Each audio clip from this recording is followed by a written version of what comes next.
Assalamualaikum warahmatullahi wabarakatuh. Alhamdulillah, alhamdulillahilladzi anzalal Qur'an hudal linnasi wa bayyinatin minal huda wal furqan. Wassalatu wassalamu ala asyrafil anam wa ala alihi wa ashabihil kiram. Amma ba'd.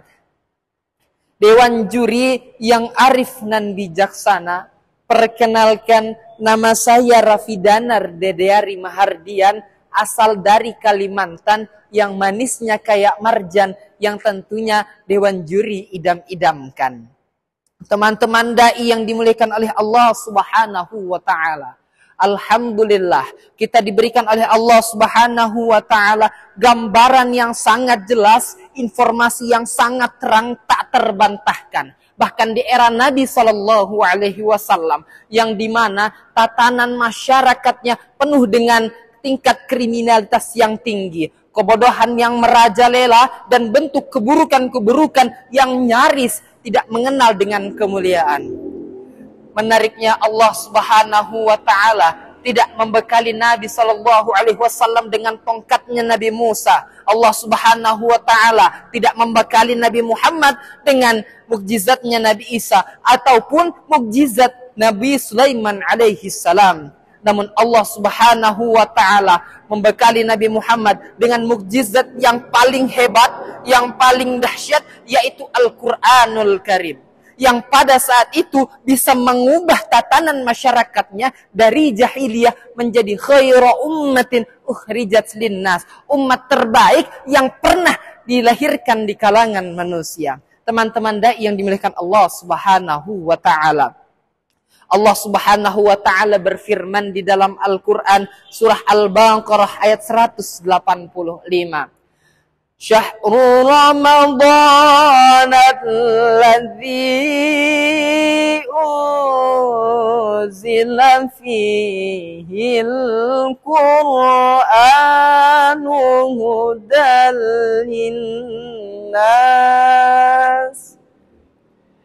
Al-Quran diturunkan pada bulan Ramadan yang mulia. Di bulan inilah Al-Quran diturunkan. Al-Quran diturunkan di bulan yang mulia, di malam yang mulia, di hari yang mulia, oleh Nabi yang paling mulia, untuk bisa menjadikan manusia menjadi manusia yang mulia. Dengan apa? Hudal linnas. Dengan petunjuk yang sudah digariskan oleh Allah Subhanahu wa ta'ala di dalam Al-Quranul Karim.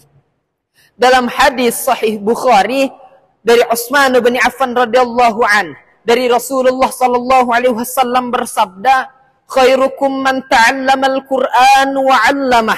Khairukum, siapakah yang terbaik di antara kalian? Apakah mereka yang memiliki jabatan tinggi, ataukah mereka yang memiliki harta kekayaan yang banyak, ataukah mereka yang memiliki tampang rupawan yang indah menawan?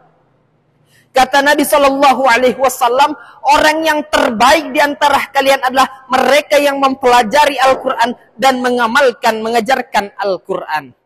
Memahami Al-Quran, membaca Al-Quran, mengamalkan Al-Quran. Hadirin teman-teman yang dimuliakan Allah Subhanahu wa ta'ala, setelah kita menanamkan rasa cinta kepada Al-Quran, alangkah lebih baiknya kalau kita mengerti isi yang dikandung di dalam Al-Quran. Sehingga manakala Al-Quran dibacakan, kita tidak terpusat lagi dengan kemerduan suara orang yang membaca, tapi tertuju pada isi yang dikandungnya.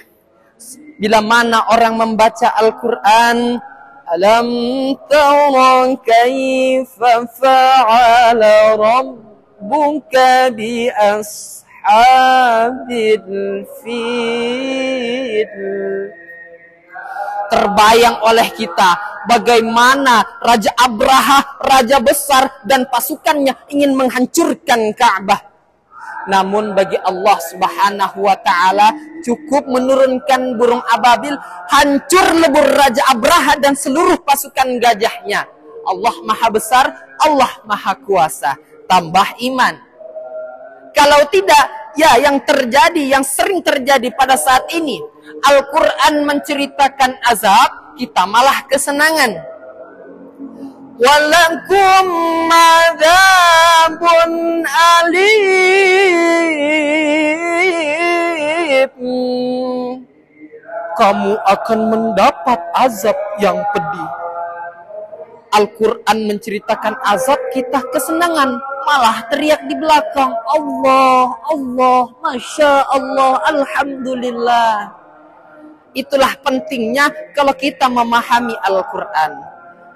Boleh kita senang dengan bacaan Al-Quran, tapi alangkah baiknya kalau kita mengerti isi Al-Quran. Karena di dalam makna memahami Al-Quran tersirat makna untuk mengamalkan Al-Quran. Dengan kata lain, kita bisa mengamalkan Al-Quran kalau kita memahami isinya. Kita bisa memahami isinya kalau kita rajin membacanya. Dengan petunjuk para ulama, para kiai, para ustadz, dan orang-orang yang ahli di bidang tersebut. Demikian yang bisa saya sampaikan, kurang dan lebihnya mohon dimaafkan. Billahi sabilil haq, summa assalamu alaikum warahmatullahi wabarakatuh.